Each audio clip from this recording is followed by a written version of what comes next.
Queridos oyentes, bienvenidos a otra edición de nuestro podcast Economía en 10 minutos de la Fundación Friedrich Naumann para la Libertad. Mi nombre es Hans-Dieter Holzmann, soy el director del proyecto de la Fundación Friedrich Naumann para la Libertad acá en Buenos Aires, con responsabilidad para Argentina, Brasil, Paraguay y Uruguay. Mi formación es de doctor de Economía. Es un gran placer especial dar la bienvenida a Ivan Krashanovsky como mi compañero de diálogo habitual en este podcast. Buenas tardes, Iván. Buenas tardes. Iván es el director del Departamento de Economía y Ciencias Sociales de SCAD, que es la Escuela Superior de Economía y Administración de Empresas, que es un instituto universitario privado con sede acá en Buenos Aires. Otra razón para nuestro podcast de hoy es que Iván acaba de publicar el cuarto informe trimestral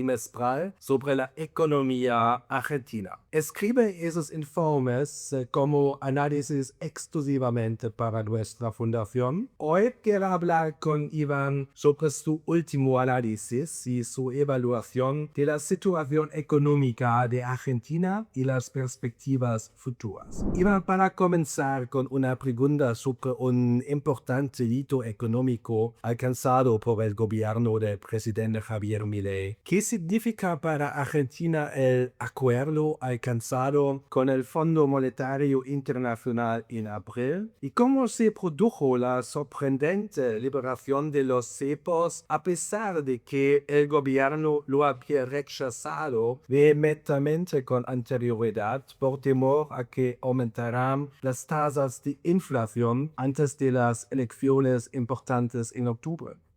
Bien, empezando con el acuerdo, creo que fue positivo, ¿no? Creo que es algo que el mercado estaba esperando, ¿no? Estaba que el acuerdo viene, que el no viene, que cuándo pasa. Bueno, finalmente ocurre y creo que ocurrió con un monto encima que fue un poquito mayor al que esperaba el mercado. Por ahí se esperaba que nos presten 8.000 millones, algo por el estilo, y terminó siendo 20.000 millones, aunque el primer año 15.000. Entonces, obviamente, esto al mercado les gustó porque superó la expectativa y el mercado reaccionó bien. En cuanto a la salida del cepo, también es positiva porque implica menos restricciones. Hay que aclarar que sí es una salida parcial y no una salida total, pero es un paso en la dirección correcta. Sí fue un poco confuso cómo se dio, porque el gobierno venía planteando otra agenda, ¿no? Básicamente lo que el gobierno decía era: acá hay tres condiciones para salir del cepo: que la inflación se iguale a la devaluación mensual, que se llama crawling peg, que ya no está más ese crawling peg, que acumulemos 15.000 billones de dólares, que eso no pasó, y que se emita hasta cierto nivel. Bueno, ninguna de esas tres cosas pasó y se salió del cepo, ¿no? Entonces, en cuanto a lo que se prometió, lo que se hizo, hay algún ruido, y si bien eso puede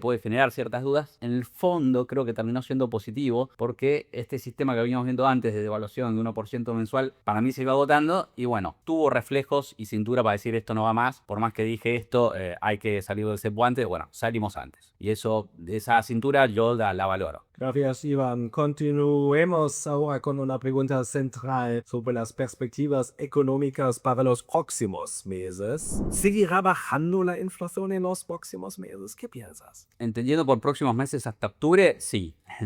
Hasta las elecciones, sí. Y está claro que hay una especie de preferencia revelada del gobierno, ¿no? El acuerdo con el fondo dice que entre las bandas cambiarias el gobierno puede intervenir para comprar dólares, porque nos faltan dólares para acumular reservas. Pero el gobierno decide no acumular reservas. ¿Por qué? Porque eso haría subir el tipo de cambio y comprometería el objetivo de inflación. Entonces, lo que está eligiendo es: dejemos que el dólar esté lo más barato posible, porque así la inflación va a estar lo más baja posible, y eso nos da una imagen positiva que nos va a dar buenos resultados en las elecciones. Entonces está priorizando la inflación. Entonces de acá a octubre va a hacer lo que sea para que el tipo de cambio esté lo más bajo posible, y ya está interviniendo. Interviene en los mercados futuros, y encima entraron 12.000 millones del fondo, que tiene un montón de dinero para tirar al mercado en caso de que el tipo de cambio empiece a subir. Así que de acá a octubre yo me imagino la inflación bajando, incluso llegando al 1% cerca de las elecciones. Interesante, gracias por compartir tu perspectiva sobre el tema de inflación, Iván. Pasemos a un segundo factor central a la política económica, el tipo de cambio. ¿Es tan fuerte el peso argentino o tan débil el dólar estadounidense en estos momentos? ¿Qué piensas? Un poco y un poco.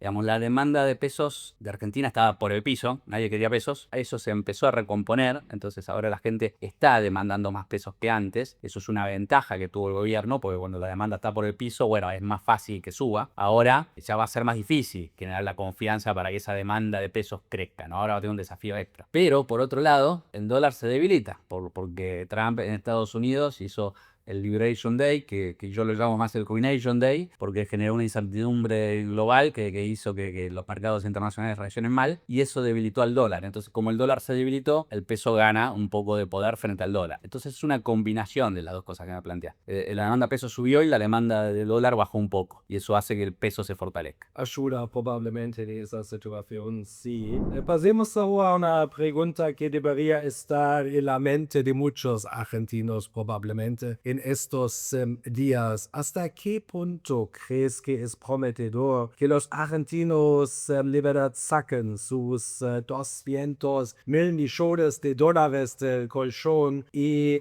qué es tu impulso a la economía argentina? Bien, sí, se está hablando mucho de eso. Yo creo que el resultado va a ser un poco menor a lo que se espera, a diferencia de lo que pasó con el blanqueo, que nos sorprendió para bien. Acá lo veo más difícil. A ver, puedo equivocarme, por supuesto, ¿no? Pero me parece que una de las principales trabas es que con el blanqueo, las personas que ponen los dólares en la economía, al quedar blanqueado ya no hay vuelta atrás. No puede después venir AFIP o, perdón, Arca y decir, bueno, ¿de dónde salieron estos dólares? Una vez que está blanqueado, está blanqueado. Esto de sacar los dólares del colchón no es un blanqueo, ¿no? Entonces genera dudas para muchas personas de, bueno, ok, lo saco, pero ¿después qué pasa? Y bueno, eso no está claro. Encima el gobierno salió a decir, no, y aparte tenemos que trabajar en unas reformas impositivas en el Congreso para asegurarnos de que esto fue, de que después AFIP o Arca no persiga estos dólares. Entonces eso genera cierta incertidumbre. Entonces creo que algo va a haber, pero que lo vamos a ver por ahí más volcado al consumo y que creo que es uno de los objetivos del gobierno, que la gente saca los dólares no para ponerlos en los bancos, sino que para operar, comprar productos, electrodomésticos, en lo que sea. Sí, necesitamos más seguridad, ¿no? en el Congreso para las reformas estructurales.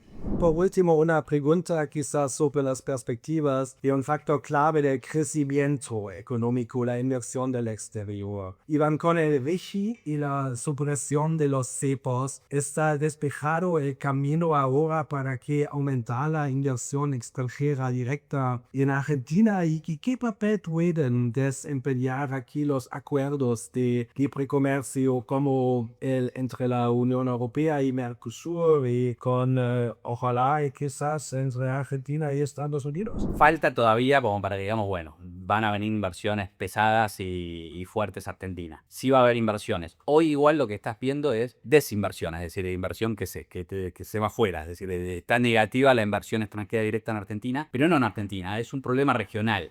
Es decir, toda esta incertidumbre global que se genera entre Trump y China y Estados Unidos hace que la gente le invierta, más que desinvierta. Y Argentina está sufriendo eso. Los últimos 4 meses tuvo desinversión y no inversión. Y obviamente esto es preocupante. No es que teníamos inversiones que no llovían, porque ese es nuestro problema, pero lo poco que llegaba dejó de llegar. Ahora, sí creo y soy optimista para el año que viene, principalmente después de las elecciones, si se consolida un buen resultado, que creo que va a ocurrir, que el sector minero y el sector energético sí empiece a recibir bastantes inversiones y que otros sectores no. Y que si después, con un Congreso más fuerte, sí se empiezan a encarar las reformas estructurales, ahí sí van a estar sentadas las bases para que venga cualquier tipo de inversión y ahí Argentina sí sería muy prometedora. Pero son claves las reformas, que bajen los impuestos, que se flexibilice el mercado laboral, la reforma del Estado, y todo eso lleva tiempo, no pasa de un día para el otro. Pero ya el hecho de tratar de marcar el rumbo de voy para ese lado, te puede llegar a traer inversiones y empezar a cambiar el panorama. Esto nos ya lleva al final de nuestro podcast de hoy. Muchas gracias, Iván, por las interesantes reflexiones y tu análisis muy claro. Me gustaría agradecer también a nuestros oyentes su interés por nuestro podcast y espero que hayan encontrado instructivo y útil el contenido. Hasta la próxima edición de nuestro podcast Economía en 10 minutos.